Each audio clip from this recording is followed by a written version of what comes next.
How Europe Underdeveloped Africa, Walter Rodney, 1973. Chapter 2.2, Some Concrete Examples. A. Egypt. It is logical to start with Egypt as the oldest culture in Africa which Rosado eminence. The glories of Egypt under the pharaohs are well known and do not need recounting. At one time it used to be said or assumed that ancient Egypt was not African, a curious view which is no longer seriously propounded. However, for the present purposes it is more relevant to refer to Egypt under Arab and Turkish rule from the 7th century onwards. During that latter period, the ruling class was foreign, and that meant that Egypt's internal development was tied up with other countries, notably Arabia and Turkey.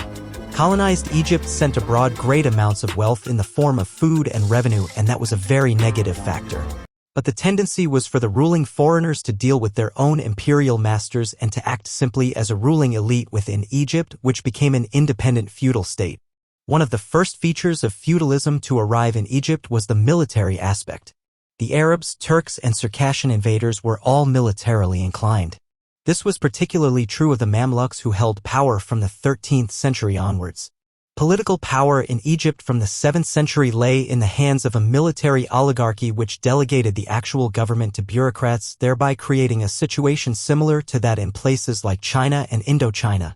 Even more fundamental was the fact that land tenure relations were undergoing change in such a way that a true feudal class came on the scene. All the conquerors made land grants to their followers and military captains. Initially, the land in Egypt was the property of the state to be rented out to cultivators. The state then had the right to reappropriate the land and allocate it once more, somewhat like the head of a village community acting as the guardian of the lands of related families. However, the ruling military elements also became a new class of landowners. By the 15th century, most of the land in Egypt was the property of the Sultan and his military lords. If there was a small class which monopolized most of the land, it followed that there was a large class of landless. Peasant cultivators were soon converted into mere agricultural laborers tied to the soil as tenants or vassals of the feudal landlords. These peasants with little or no land were known as the fellahin. In Europe, there are legends about the exploitation and suffering of the Russian serfs or muzhik under feudalism. In Egypt, the exploitation of the fellahin was carried out even more thoroughly. The feudalists had no interest in the fellahin beyond seeing that they produced revenue. Most of what the peasants produced was taken from them in the form of tax, and the tax collectors were asked to perform the miracle of taking from the peasants even that which they did not have. When their demands were not met, the peasants were brutalized. The antagonistic nature of the contradiction between the feudal warrior landlords and the fellahin was revealed by a number of peasant revolts, notably in the early part of the 8th century. In no continent was feudalism an epic of romance for the laboring classes, but the elements of development were seen in the technology and the increase in productive capacity. Under the patronage of the Fatimid dynasty, 969 AD to 1170 AD, science flourished and industry reached a new level in Egypt. Windmills and water wheels were introduced from Persia in the 10th century. New industries were introduced: papermaking, sugar, refining, porcelain, and the distillation of gasoline. The older industries of textiles, leather, and metal were improved upon. The succeeding dynasties of the Ayyubids and the Mamluks also achieved a great deal, especially in the building of canals, dams, bridges, and aqueducts, and in stimulating commerce with Europe. Egypt at that time was still able to teach Europe many things and was flexible enough to receive new techniques in return. Although feudalism was based on the land, it usually developed towns at the expense of the countryside. The high points of Egyptian feudal culture were associated with the towns. The Fatimids founded the city of Cairo, which became one of the most famous and most cultured in the world, seat to the legendary Arabian Nights. At the same time, they established the Azhar University, which exists today as one of the oldest in the world. The feudalists and the rich merchants were the ones who benefited most, but the craftsmen and other city dwellers of Cairo, Alexandria, etc. were able to participate to some extent in the leisured lives of the towns. B. Ethiopia. Ethiopia too, at the start of its history as a great power, was ruled over by foreigners. The kingdom of Aksum was one of the most important nuclei around which feudal Ethiopia eventually emerged, and Aksum was founded near the Red Sea coast by a dynasty of Sabaean origin from the other side of the Red Sea. But the kings of Aksum were never agents of foreign powers, and they became completely Africanized. The founding of Aksum goes back to the LST century ND, and its ruling class was Christianized within a few centuries. After that they moved inland and participated in the development of the Christian feudal Ethiopian state. The Ethiopian, Tigrine, and Amharic ruling class was a proud one, tracing its descent to Solomon. As a state which incorporated several other smaller states and kingdoms, it was an empire in the same sense as feudal Austria or Prussia.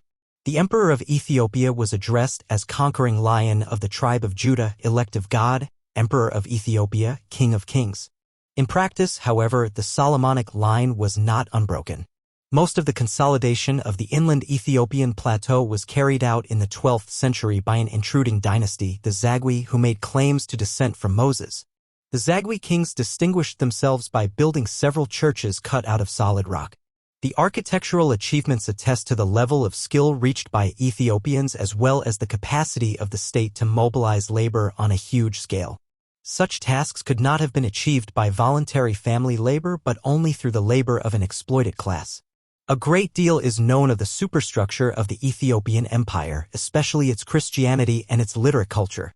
History was written to glorify the king and the nobility, especially under the restored Solomonic dynasty which replaced the Zagwe in 1270 AD. Fine illuminated books and manuscripts became a prominent element of Amharic culture. Equally fine garments and jewelry were produced for the ruling class and for the church. The top ecclesiastics were part of the nobility, and the institution of the monastery grew to great proportions in Ethiopia.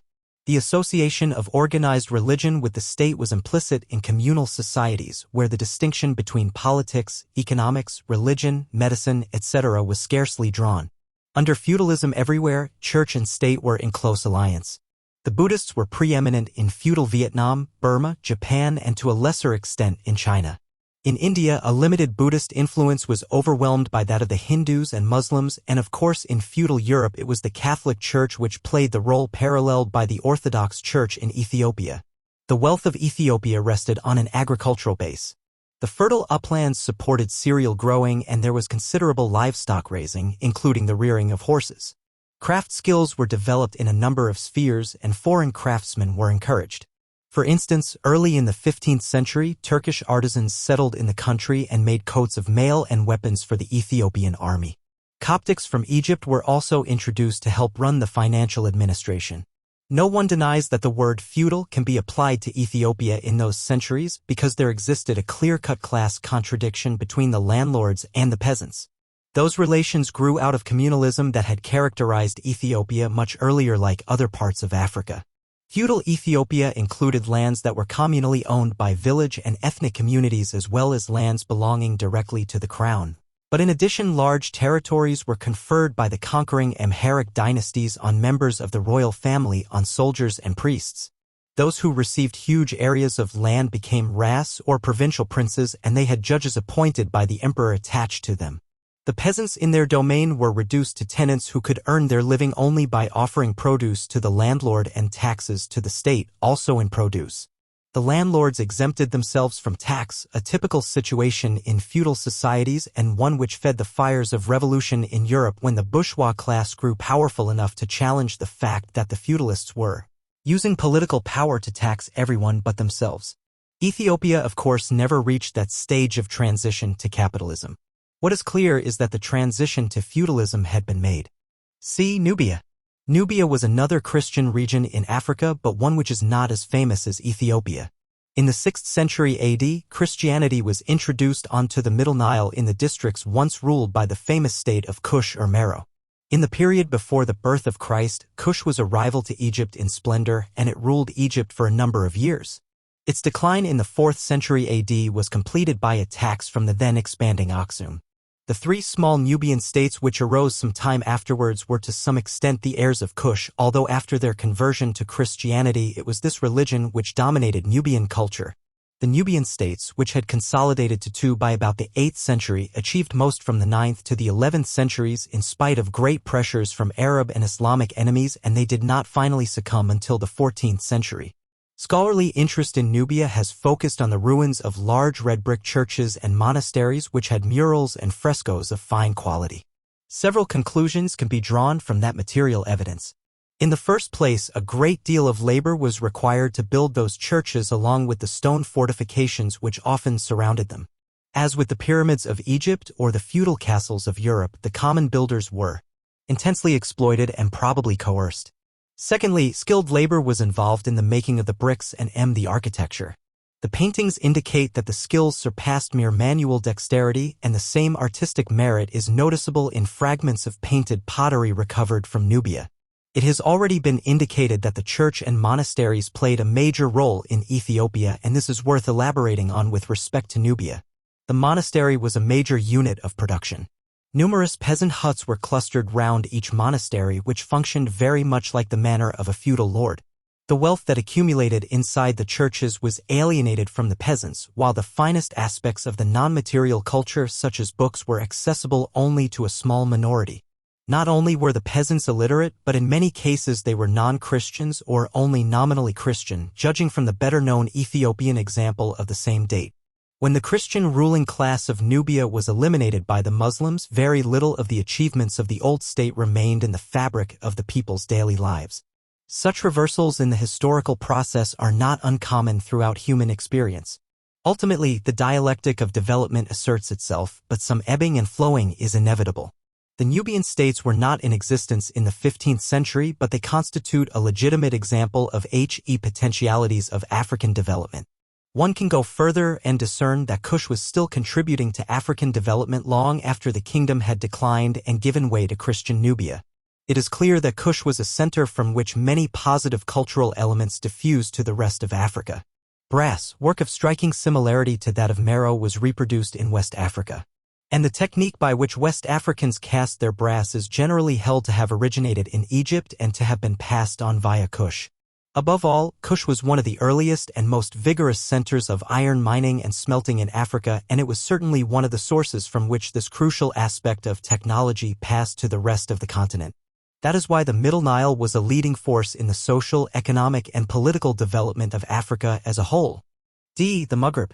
Islam was the great revealed religion which played the major role in the period of the feudal development of the Maghreb, the lands at the western extremity of the Islamic empires that stretched across Africa, Asia, and Europe within years of the Prophet Muhammad's death in the 7th century of the Christian era.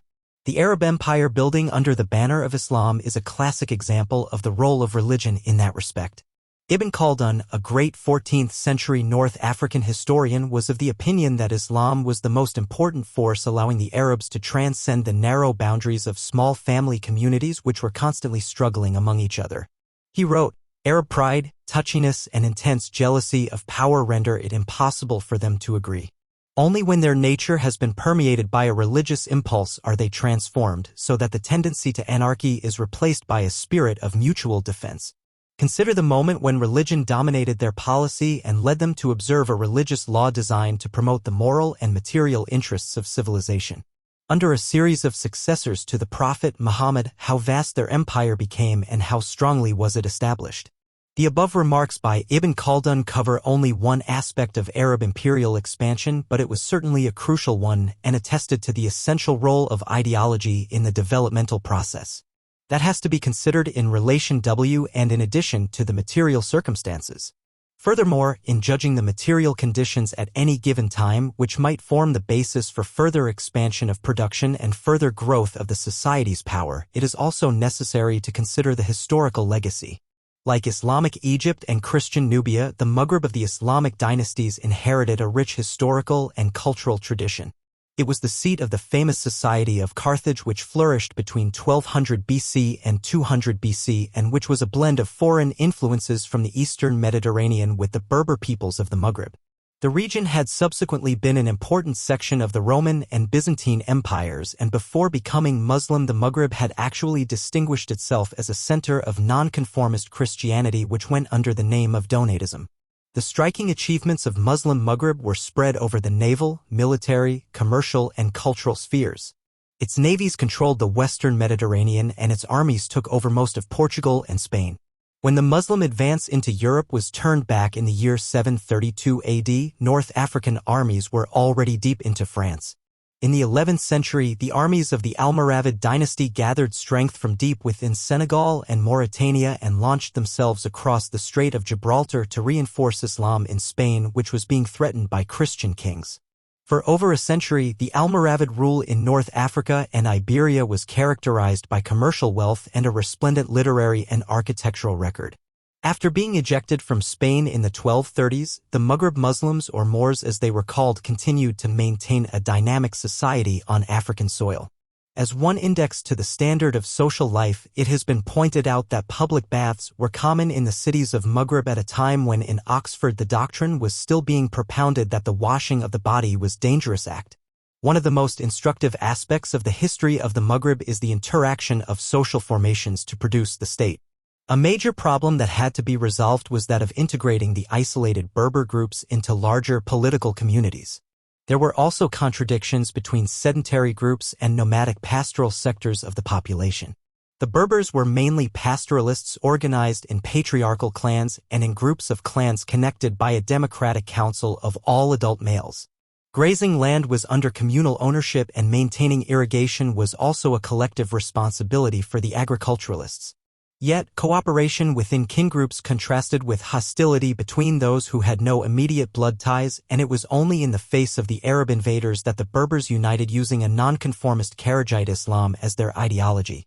The Kharijite revolt of 739 AD is considered in one sense as being nationalistic and in another sense a revolt of the exploited classes against the Arab military, bureaucratic and theocratic elite, who professed the orthodox Sunni Islam.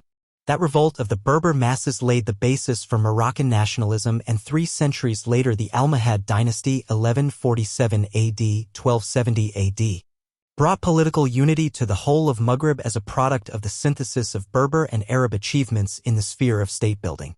Unfortunately, the Maghreb nation did not last, and instead the region was bequeathed with the nuclei of 3 nation-states: Morocco, Algeria, and Tunisia. Within each of the 3 areas, divisive tendencies were very strong in the 14th and 15th centuries. For instance, in Tunisia the ruling Hafsid dynasty was constantly involved in crushing local rebellions and defending the integrity of the state.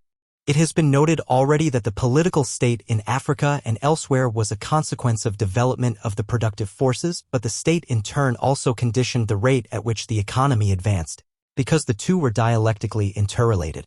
Therefore, the failure of the Maghreb to build a nation-state and the difficulties of consolidating state power even within the 3 divisions of Morocco, Algeria, and Tunisia were factors holding back the further development of the region.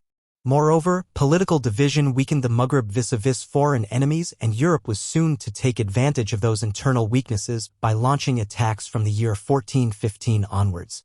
The experience of the Maghreb can be drawn upon to illustrate the lengthy nature of transition from the one mode of production to another, and the fact that 2 different ways of organizing society could coexist side by side over centuries.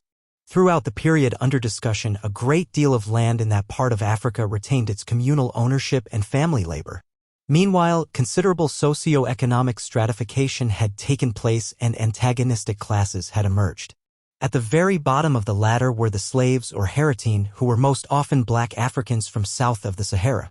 Then came the Akama or landless peasants who worked the proprietor's land and gave the latter 4/5 of whatever was produced. Special mention should be made of the position of women, who were not a class by themselves but who suffered from deprivations at the hands of their own menfolk and of the male-controlled ruling class. Therefore, the women in the Akama class were in a very depressed condition. At the top of the society were the big landowners who wielded political power along with other devotees of the Muslim religion. None of the African societies discussed so far can be said to have thrown up capitalist forms to the point where the accumulation of capital became the principal motive force. However, they all had flourishing commercial sectors, moneylenders, and strong handicraft industries, which were the features which ultimately gave birth to modern capitalism through evolution and revolution. The Maghreb merchants were quite wealthy. They gained from the energies of the cultivators, cattlemen, and shepherds. They indirectly or directly mobilized the labor in the mines of copper, lead, antimony, and iron, and they appropriated surplus from the skills of the craftsmen making textiles, carpets, leather, pottery, and articles of brass and iron. The merchants were a class of accumulators, and their dynamism made itself felt not only in the Maghreb but also in the Sahara and across the Sahara in West Africa. In that way, the development of the Maghreb acted as a factor in the development of what was called the Western Sudan. The Western Sudan. To the Arabs, the whole of Africa south of the Sahara was the bilad as Sudan, the land of the blacks. The name survives today only in the Republic of Sudan on the Nile, but references to the Western Sudan in early times concern the zone presently occupied by Senegal, Mali, Upper Volta and Niger, plus parts of Mauritania, Guinea and Nigeria. The Western Sudanic empires of Ghana, Mali and Songhai have become bywords in the struggle to illustrate the achievements of the African past. That is the area to which African nationalists and progressive whites point when they want to prove that Africans too were capable of political, administrative, and military greatness in the epoch before the white men. However, a people's demands at any given time change the kinds of questions to which historians are expected to provide answers. Today, the masses of Africa seek development and total emancipation. The issues that need resolution with regard to Western Sudanic history are those which illumine the principles underlying the impressive development of certain states in the heart of Africa. The origins of the Empire of Ghana go back to the 5th century AD, but it reached its peak between the 9th and 11th centuries. Mali had its rime in the 13th and 14th centuries and Songhai in the 2 subsequent centuries. None of the three were in exactly the same location and the ethnic origin of the 3 ruling classes was different, but they should be regarded as successor states following essentially the same line of evolution and growth. They have been called trading states so it is almost forgotten that the principal activity of the population was agriculture. It was a zone in which several species of millet were domesticated along with a species of rice, several other food plants, and at least one type of cotton. It was a zone which saw the relatively early introduction of iron in the millennium before the birth of Christ, and iron tools exercised their attendant benefits on agriculture. The open savanna country of the Western Sudan also favored livestock. Some groups such as the Fulani were exclusively pastoralist, but livestock was to be found in varying degrees throughout the huge region. Cattle were the most significant domesticated animals, followed by goats. The rearing of horses, mules, and donkeys was also carried on, which was made possible by wide tsetse-free areas. To add further variety, the Great Niger River allowed for the rise of specialist fishermen. Population, the indispensable factor of production, could only have reached the density which it did because of increasing food supplies, while handicraft industry and trade sprang primarily from the products of agriculture. Cotton cultivation led to the making of cotton cloth with such a variety of specialization that there was internal trade in particular cotton cloths, such as the unbleached fabric of Futa-Jalan and the blue cloth of Jen. Pastoralism provided a variety of products for manufacture, notably cattle hides and goatskins, which went into the making of sandals, leather jackets for military use, leather pouches for amulets, and so on. Horses served as a means of transport to the ruling class and made a major contribution to warfare and the size of the state. For the purposes of interbreeding, some horses were imported from North Africa where the Arab bloodstock was of the finest quality. For pack transport, the donkey was of course better fitted, and the Mossi Kingdom of Upper Volta for a long time specialized in breeding those pack animals which were associated with long-distance trade within the vast region. On the edge of the Sahara, the camel took over another technological asset introduced from the north. Mining was a sphere in which production was important. Some of the royal clans in the Western Sudan, such as that of the Kanti, were specialist blacksmiths. In a period of expansion by warfare, the control over iron supplies and over iron working skills was obviously decisive. Besides, the 2 most important articles of long-distance trade were salt and gold, both obtained principally by mining. Neither the salt supplies nor the gold supplies were originally within the domains of Ghana, but it took steps to integrate them either by trade or by territorial expansion. Ghana struck north into the Sahara, and towards the very end of the 10th century it captured the town of Audiobook from the Berbers, a town useful for the control of the incoming salt mine in the middle of the desert. Similarly, Mali and Songhai sought to secure control of Tagaza, which was the largest single center of salt mining.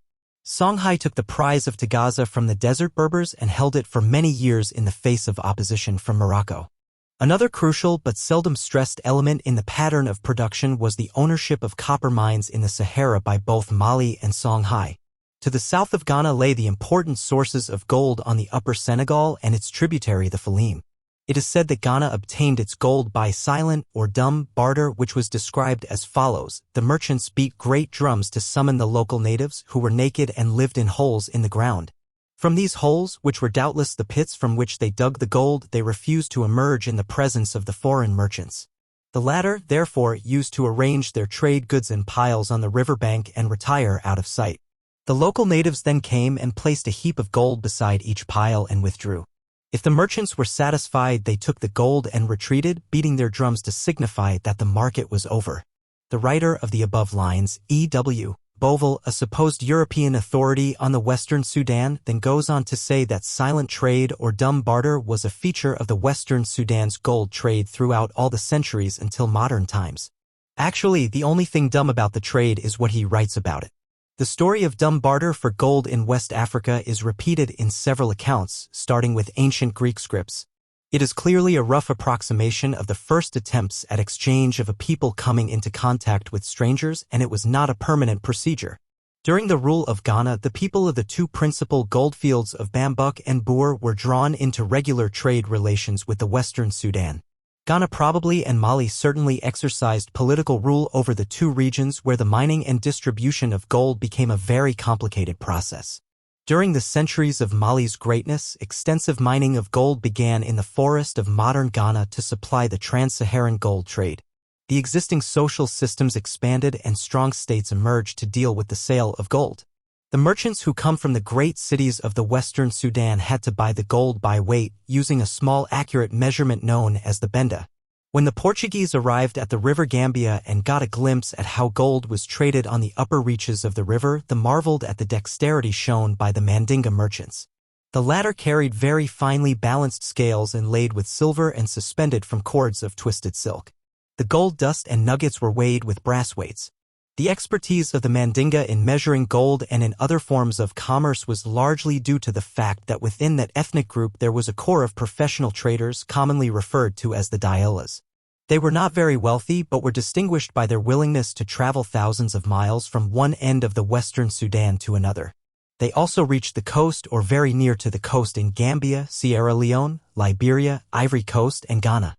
The Diolas handled a long list of African products, salt from the Atlantic coast and the Sahara, cola nuts from the forests of Liberia and Ivory Coast, gold from Akan country in modern Ghana, leather from Hausaland, dried fish from the coast, cotton cloth from many districts and especially from the central Arcus of the Western Sudan, iron from Fouta Djallon in modern Guinea, shea butter from the Upper Gambia, and a host of other local articles. In addition, the trade of the Western Sudan involved the circulation of goods originating in North Africa, notably fabrics from Egypt and the Maghreb and coral beads from Ceuta on the Mediterranean coast. Therefore, the pattern of Western Sudanic and trans-Saharan commerce was integrating the resources of a wide area stretching from the Mediterranean to the Atlantic Ocean. Long-distance trade across the Sahara had special characteristics. Some scholars have spoken of the camel as the ship of the Sahara, and the towns which the camel caravans entered on either side of the desert were called ports. In practice, the trans-Saharan trade was as great an achievement as crossing an ocean. Much more than local trade, it stimulated the famous cities of the region such as Walata, Timbuktu, Gao and Jen, and it brought in the literate Islamic culture. Long-distance trade strengthened state power, which meant in effect the power of the lineages who transformed themselves into a permanent aristocracy. However, it is a gross oversimplification of cause and effect to say that it was the trans-Saharan trade which built the Western Sudanic empires. Ghana, Mali, and Songhai grew out of their environment and out of the efforts of their own population. And it was only after they had a certain status that their ruling classes could express an interest in long-distance trade and could provide the security to permit that trade to flourish. It is significant that the Western Sudan never provided any significant capital for the trans-Saharan trade. The capital came from the merchants of Fez, Tlemcen, and other cities of the Maghreb, and they sent their agents to reside in Western Sudan. To some extent, it was a colonial relationship because the exchange was unequal in North Africa's favor. However, the gold trade was at least capable of stimulating the development of the productive forces within West Africa, while the accompanying trade in slaves had no such benefits. Ghana, Mali, and Songhai all exported small numbers of slaves, and the empire of Kanem-Bornu gave slave exports a much higher priority because it controlled no gold supplies. Kanem-Bornu used its power to raid for captives to the south as far as Adamawa in modern Cameroons. The negative implications of such policies were to be fully brought out in later centuries. When the steady trickle of slaves from a few parts of West Africa across the Sahara was joined by the massive flow of the continent's peoples towards destinations named by Europeans. Though falling considerably short of the feudal stage, state formation was more advanced in the Western Sudan than in most other parts of Africa in the period 500 AD to 1500 AD. Part from Ghana, Mali, Songhai, and Kanem-Bornu. There were outstanding kingdoms in Hausaland, in Mossi, in Senegal, in the Fouta Djallon Mountains of Guinea, and in the basin of the Benue tributary of the River Niger. The Western Sudanic techniques of political organization and administration spread out to many neighboring regions and influenced the rise of innumerable small states scattered throughout the coastal region from the River Senegal to the Cameroon Mountains. Some specific Sudanic features were discernible in many kingdoms, notably the position of the Queen Mother in the political structure. The strengths and weaknesses of the Western Sudanic states attest to the point which they had reached on the long road away from communalism with respect to social relations and to the level of production. The state held together several clashing social formations and ethnic groups. In the case of Kanem-Bornu, pastoralists and cultivators were even able to integrate the camel nomads of the desert. Elsewhere, the Tuareg nomads were kept at bay so that cultivators and other sedentary peoples could live their lives in peace.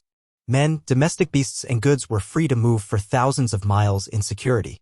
However, the state had not yet broken down the barriers between different social formations. The state existed as an institution which collected tribute from the various communities and restrained them from clashing. In periods of weakness, the superstructure of the state almost disappeared and left free scope for divisive political and social tendencies. Each successive great state was a further experiment to deal with the problem of unity, sometimes on a conscious level and more often as an unconscious byproduct of the struggle for survival. Under feudalism, the ruling class in the state for the first time tore away the social institutions which prevented the first embryo states from exercising direct action on each subject. That is to say, feudalism brought about a series of direct obligatory ties between the landed rulers and the landless subjects.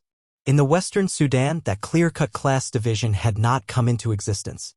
By the time of Mali's pre-eminence in the 13th and 14th centuries, a small amount of local slavery had come into existence, and by the end of the 15th century there were both chattel slaves and domestic slaves comparable to feudal serfs. For instance, in Senegal, the Portuguese traders found that there were elements in the population who worked most days for their masters and a few days per month for themselves, a budding feudalist tendency. Nevertheless, most of the population still had ample access to land through their kin, and in political terms that means that the authority of the ruling class was exercised over heads of families and clans rather than over each subject. Although communal egalitarianism was on its way out, communal relations still persisted and had by the 15th century become a brake on the development of the Western Sudan. Such surplus as was being produced by the society over and above subsistence needs came out of tribute from the collective communities rather than directly from the producer to the exploiting class. That gave an incentive for maintaining the old social structures, although they were incapable of increasing labor mobilization and specialization to a much greater degree. It was unlikely that there would be a violent social revolution because classes were not yet formed to spearhead a revolution. Under those circumstances, major advances of technology were required to spark off further changes. The degree of economic integration had to be enhanced by greater productivity in various areas, allowing for more trade, more specialization in the division of labor, and the possibility of surplus accumulation. But wheeled vehicles and the plow stopped in North Africa, and so too did large-scale irrigation. Indeed, through the critical absence of large-scale irrigation, the productive base in the Western UN actually decreased, for the Sahara was advancing. Ghana had stood on fertile agricultural land, but both Mali and Songhai had their centers further south because the former northern terrain of Ghana was claimed by the Sahara through desiccation. Techniques necessary for the control of this hostile environment and for the increase of agricultural and manufacturing capacity had either to evolve locally or to be brought in from outside. In the next phase of African history after the coming of the white men, both of those alternatives were virtually ruled out in West Africa. The interlacustran zone. The high level of social evolution in the Western Sudan has been the cause of lengthy debates as to whether the region had achieved feudalism of the European variety or whether it should be classed together with the great Asian empires, or whether it created a new and unique category of its own. On the eastern side of the continent, development in the same period was definitely slower. For one thing, the people of East Africa acquired iron tools at a much later date than their brothers in the north and west, and secondly, the range of their technology and skills was narrower. However, by the 14th century, state formation was well underway and the principles of development revealed in the process are worth considering. An area of special interest is that of the Great Lakes of Africa and particularly the zone around the group of lakes which the British thought fit to rename in honor of various members of the British ruling family Victoria. Albert, Edward, George. In that interlacustrine zone, several famous states eventually emerged, one of the earliest and largest being that of Bunyoro-Katara. Bunyoro-Katara comprised in whole or in part the regions which today are called Bunyoro, Ankole, Toro, Karagwe and Buganda, all of which fall in Uganda except Karagwe which is in Tanzania. Historical traditions have been orally preserved by these various peoples who at one time fell within the boundaries of Bunyoro-Katara, and the traditions concentrate on the ruling dynasty which is known as the Bachwezi. The Bachwezi were supposedly an immigrant pastoralist group. They introduced long-horned humped cattle which later became the major species in the interlacustrine zone. Possession of these cattle undoubtedly aided them to become a ruling aristocracy in the 14th and 15th centuries. They became a social stratum above the clans which previously existed and which had narrow territorial bases. The period of Bachwezi preeminence is also associated with ironworking, the manufacture of bark cloth, the technique of sinking well shafts through rocks, and, most striking of all, the construction of extensive earthwork systems, used apparently both for defense and for enclosing large herds of cattle. The largest of the earthworks was at Bigo with ditches extending over 6.5 miles. The division of labor between pastoralists and cultivators and the nature of their contacts intensified the process of caste formation and class stratification in the interlacustrine area. The pastoralist Bahima had imposed their rule over the cultivators, or Bairu. Social classes grew out of a situation of changing labor relations. The earthworks of Bigo and elsewhere were not built by voluntary family labor, and some form of coercion must also have been used to get the cultivators to produce a surplus for their new lords. For instance, the Bachwezi are said to have established a system by which young men were conscripted into the king's service and were maintained by Bairu who occupied and cultivated land assigned for the support of the army. They also introduced slave artisans and administrators. When administrative officials were appointed at a local level to rule on behalf of the aristocrats, that was a first step towards setting up feudal fiefs as in Ethiopia, for while the question of land grants had not yet entered the picture. It must be borne in mind that inequality in the distribution of cattle meant in fact unequal access to the means of production. Much uncertainty surrounds the precise identification of the Bachwezi. It is possible that they were not immigrants. Nevertheless, it is generally held that they were light-complexioned pastoralists coming from the north. Assuming that this was so, it is essential to stress that whatever was achieved in the interlacustrine region in the 14th and 15th centuries was a product of the evolution of African society as a whole and not a transplant from outside. In order to place those East African events within the context of universal human achievement, a parallel can be drawn with India. Centuries before the birth of Christ, northern India was also the recipient of light-complexioned pastoral immigrants known as Aryans. There was a time when everything in Indian culture was attributed to the Aryans, but then careful scrutiny revealed that the basis of Indian society and culture had been laid by the earlier population known as the Dravidians. Therefore, it is now considered far more sensible to see the achievements of North India as a product of synthesis or a combination of Aryan and Dravidian.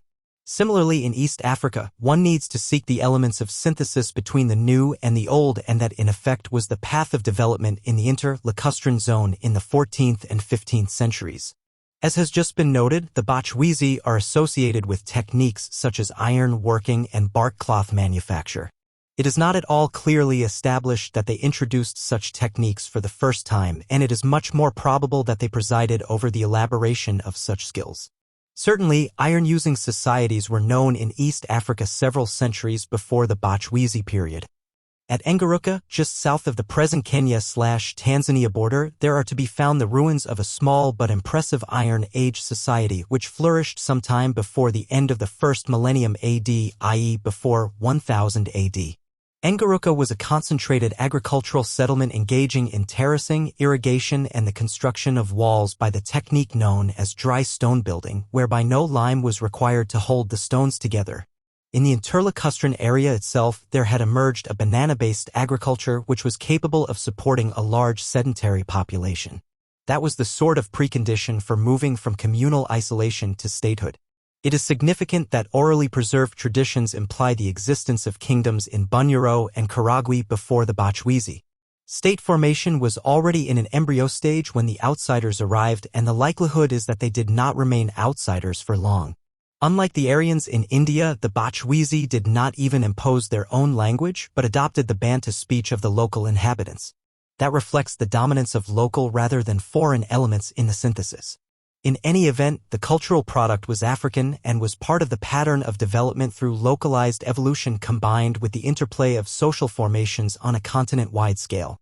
Among the contributions supposedly made by the Bachwizi to the inter-lacustrine kingdoms was the introduction of religion based on the phases of the moon.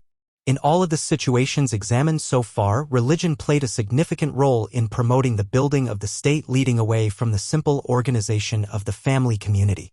Christianity and Islam have been most frequently associated with large-scale building both inside and outside of Africa.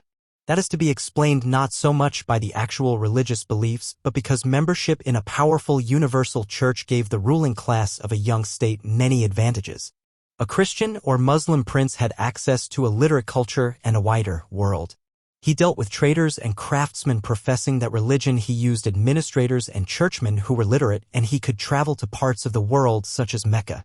Above all, the universal religions replaced traditional African ancestral religions in Ethiopia, Sudan, Egypt, Maghreb, and progressively in the Western Sudan because Christianity and Islam were not rooted in any given family community and therefore could be used to mobilize the many communities that were merging into the state. However, religious beliefs which had been accepted by a single clan or ethnic group could be elevated in the same form or in a slightly altered form to become the religion of the whole state. This was the situation in the interlacustrine zone and indeed in most other parts of Africa outside the regions already described. Zimbabwe. In Zimbabwe, one of the great constructions in brick dated around the 14th century is commonly referred to as temple and is felt to have served religious purposes. Even from the scanty evidence, it is clear that the religious aspect of social development was of the greatest importance in serving to cement ties between individuals in that emergent African society. For instance, the ruling class in the 15th century Empire of Matapa in Zimbabwe were pastoralists, and their religious ritual included objects that were symbolic of cattle, as was found in the interlacustrine kingdoms such as Bunyoro and Karagwe. One can guess that the rituals also symbolized the dominance of the cattle owners, just as they also paid respect to pre-existing ideas of the cultivators in order to effect a stable synthesis. The details of the picture are not available in the present stage of knowledge. But what is required is that any discussion of African religion must seek to present it in a mobile evolutionary manner and to relate it to changing socio-economic forms and institutions. That task being beyond the confines of the present study. It is proposed to examine Zimbabwe as yet another region where the productive base and the political superstructure can be ascertained to have developed appreciably in the last few centuries before Africa was drawn into contact with Europe. Within the southernmost section of the continent, the area in which striking achievements were registered by the 15th century was that between the rivers Zambezi and Limpopo, covering the territories that were later to be called Mozambique and Rhodesia. Iron-using and state-building peoples were active there from early in the first millennium AD, and eventually there emerged in the 15th century the empire which Europeans called Monomatapa. The term Zimbabwe is being used here to designate the Zambezi/Limpopo cultures in the few centuries preceding the European arrival. Because it was from the 11th to the 14th century that there flourished the societies whose most characteristic feature was the building of large stone palaces known collectively as Zimbabwe. Much has been written about the buildings which distinguish the Zimbabwe culture. They are a direct response to the environment of granite rocks, being built upon granite hills and of flaked granite. The most famous site of surviving stone ruins is that of Great Zimbabwe, north of the river Sabi. One of the principal structures at Great Zimbabwe was some 300 feet long and 220 feet broad, with the walls being 30 feet high and 20 feet thick. The technique of laying the bricks one on the other without lime to act as a cement was the same style noted in the description of Nguruka in northern Tanzania. It was in fact a peculiar aspect of material culture in Africa, being widely found in Ethiopia and the Sudan. The style of the encircling brick walls at Great Zimbabwe and other sites was also characteristically African in that it was an elaboration of the mud enclosures or kraals of many Bantu-speaking people. One European archaeologist is reported to have said that there was as much labor expended in Zimbabwe as on the pyramids in Egypt.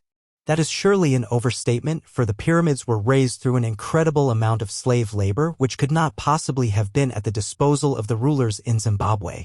However, it is definitely necessary to reflect on the amount of labor which would have been required to construct the buildings within the Zimbabwe region up until the 15th century. The workers may well have been from particular ethnic groups who were subjugated by other ethnic groups, but in the process of subjugation they were acquiring the character of a social class whose labor was being exploited. Nor was it sheer manual labor. Skill, creativity, and artistry went into the construction of the walls, especially with regard to the decorations, the inner recesses, and the doors. When Cecil Rhodes sent in his agents to rob and steal in Zimbabwe, they and other Europeans marveled at the surviving ruins of the Zimbabwe culture and automatically assumed that it had been built by white people. Even today, there is still a tendency to consider the achievements with a sense of wonder rather than with the calm acceptance that it was a perfectly logical outgrowth of human social development within Africa, as part of the universal process by which man's labor opened up new horizons. The sense of reality can only be restored by making it clear that the architecture rested on a foundation of advanced agriculture and mining which had come into existence over centuries of evolution. Zimbabwe was a zone of mixed farming, with cattle being important since the area is free from tsetse flies. Irrigation and terracing reached considerable proportions. There was no single dam or aqueduct comparable to those in Asia or ancient Rome, but countless small streams were diverted and made to flow around hills in a manner that indicated an awareness of the scientific principles governing the motion of water. In effect, the people of Zimbabwe had produced hydrologists through their understanding of the material environment. On the mining side, it is equally striking that the African peoples in the zone in question had produced prospectors and geologists who had a clear idea of where to look for gold and copper in the subsoil. When the European colonialists arrived in the 19th century, they found that virtually all the gold-bearing and copper-bearing strata had been mined previously by Africans, though of course not on the same scale as Europeans were to achieve with drilling equipment. Among the Zimbabwe people, there also arose craftsmen who worked the gold into ornaments with tremendous skill and lightness of touch. The presence of gold in particular was a stimulus to external trade, and in turn it was external demand which did most to accelerate mining. In the first millennium AD, there was a gold-using aristocracy at Ngam just north of the Zambezi. Presumably, they got their supplies from gold mines further south. However, gold is required in large quantities only in a society which produces a very large economic surplus and can afford to transform part of that surplus into gold for prestige purposes, as in India, or into coinage and money to promote capitalism, as in Western Europe. The pre-feudal African societies did not have such a surplus nor the social relations which made it necessary for gold to circulate a great deal internally. Hence, it was the presence of Arab traders as far south as Sofala in the Mozambique Channel which spurred Zimbabwe to mine more gold for export just about the same time in the 11th century when stone building was beginning. The implication is that a number of factors coincided, namely the intensification of class stratification, of state consolidation, of production and building techniques, and of trade. Several different ethnic groups contributed to Zimbabwe's society. The earliest populations of the region were the Bushmen and Khoisan type of hunters who today are found only in small numbers in southern Africa. They were incorporated into the physical stock of newcomers from further north speaking Bantu languages, and in fact they made their contribution to the Bantu languages of the area. Among the Bantu speakers, there were also several different groups coming into their own at different times. The material evidence which has been revealed by archaeologists shows various pottery styles, contrasting burial positions, and different bone structures among skeletons. Other material artifacts show that over the centuries many societies occupied the region of Zimbabwe. Much of the interpenetration of one group by another was done peacefully, although at the same time. The very existence of the fortified hilltops and stone defenses shows that the largest states were engaged in military struggles for survival and preeminence. Furthermore, some ethnic groups must have been permanently relegated to inferior status so as to provide the labor for agriculture, building, and mining. Other clans specialized in pastoralism, warfare, and the control of religious apparatus such as divination and rainmaking. It is believed that the inhabitants of Zimbabwe in the 11th to the 14th centuries were Sotho-speaking, but by the time the Portuguese arrived, a Shona-speaking dynasty had taken control of most of the region. That was the Rozwi clan, which set up the state of Matapa between the Zambezi and the Limpopo. The ruler was known as the Mwene Matapa, which apparently meant the Great Lord of Matapa to his own followers, but was held to mean the Great Pillager by peoples whom he conquered and wielded together into a single empire. The first individual to hold the title Mwene Matapa ruled from about 1415 to 1450, but the dynasty had already been growing prominent before that date. The capital was at first sited at Great Zimbabwe and later moved north. What was important was that the Mwene Matapa appointed governors to rule over various localities outside the capital in a manner comparable to that of the Western Sudanic empires or the inter-Lacustran Bachwizi states. The Rozwi lords of Matapa did most to encourage production for export trade, notably in gold, ivory, and copper. Arab merchants came to reside in the kingdom, and the Zimbabwe region became involved in the network of Indian Ocean commerce, which linked them with India, Indonesia, and China. One of the principal achievements of the Rozwi lords of Matapa was to organize a single system of production and trade. They exacted tribute from the various communities in their kingdoms, which was both a sign of sovereignty and a form of trade because the movement of goods was stimulated. There is no doubt that the foreign trade strengthened the Matapa state, but above all it strengthened the ruling strata, which had a monopoly over that aspect of economic activity. In comparison with other African elites at that time, the Rozwi of Zimbabwe still had a long way to go. They were not in the same category as the Amharic nobility of Ethiopia or the Arab/Berber feudal lords of the Maghreb. They did imbibe a few influences from outside, but they did not travel like the rulers of Mali and Songhai who made the pilgrimage to Mecca. Their dress was still mainly animal skins, and such cloth as they utilized were recent imports from the Arab traders rather than the product of the evolution of their own skills in that field. In that respect, Zimbabwe also trailed behind other early African states such as Oyo in Yorubaland, Benin in the same, and the 14th century Empire of Congo, which Europeans referred to as the greatest state in West Africa at the time of their arrival. It has been considered necessary for the purposes of illustration to consider some, though by no means all, of the outstanding areas of development in Africa before the coming of the Europeans.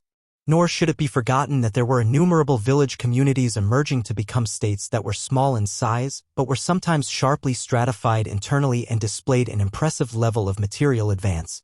Those described above should be sufficient to establish that Africa in the 15th century was not just a jumble of different tribes.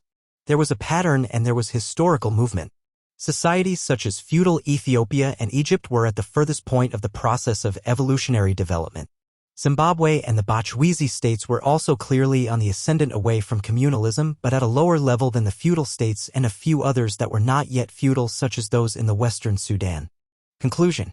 In introducing the concept of development, attention was drawn to the fact that the slow, imperceptible expansion in social productive capacity ultimately amounted to a qualitative difference, with the arrival at the new stage sometimes being announced by social violence. It can be said that most African societies had not reached a new stage that was markedly different from communalism, and hence the use in the study of the cautious term transitional. It can also be noted that nowhere had there been any internal social revolutions.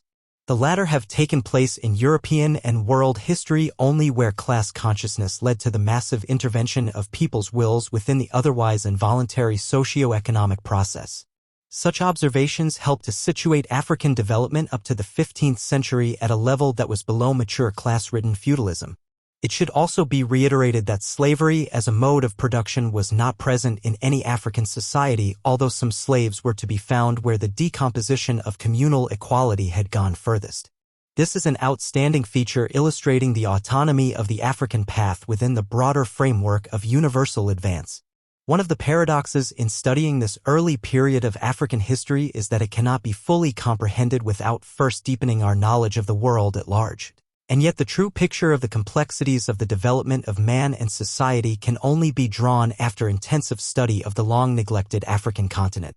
There is no escaping the use of comparisons as an aid to clarity, and indeed the parallels have been narrowly restricted to Europe when they could also be provided by examples from Asian history.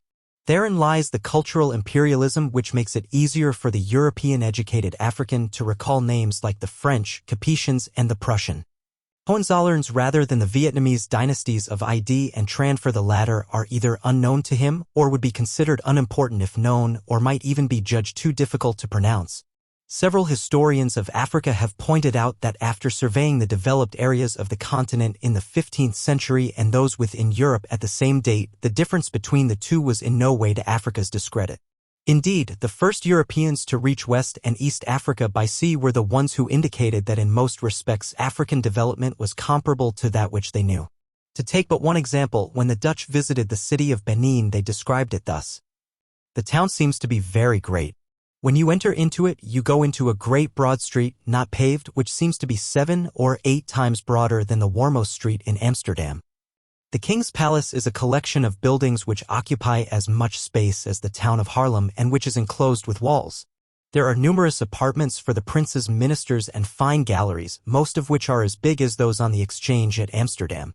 They are supported by wooden pillars encased with copper where their victories are depicted and which are carefully kept very clean. The town is composed of 30 main streets, very straight and 120 feet wide, apart from an infinity of small intersecting streets. The houses are close to one another, arranged in good order. These people are in no way inferior to the Dutch as regards cleanliness. They wash and scrub their houses so well that they are polished and shining like a looking-glass. Yet it would be self-delusion to imagine that all things are exactly equal in Benin and in Holland. European society was already more aggressive, more expansionist, and more dynamic in producing new forms. The dynamism within Europe was contained within the merchant and manufacturing class. In the galleries of the Exchange at Amsterdam sat Dutch burghers, the ancestors of the modern bourgeoisie of industry and finance. This class in 15th century Europe was able to push the feudal landowners forward or aside. They began to discard conservatism and to create the intellectual climate in which change was seen as desirable. A spirit of innovation arose in technology, and transformation of the mode of production was quickened. When Europe and Africa established close relations through trade, there was therefore already a slight edge in Europe's favor, an edge representing the difference between a fledgling capitalist society and one that was still emerging from communalism.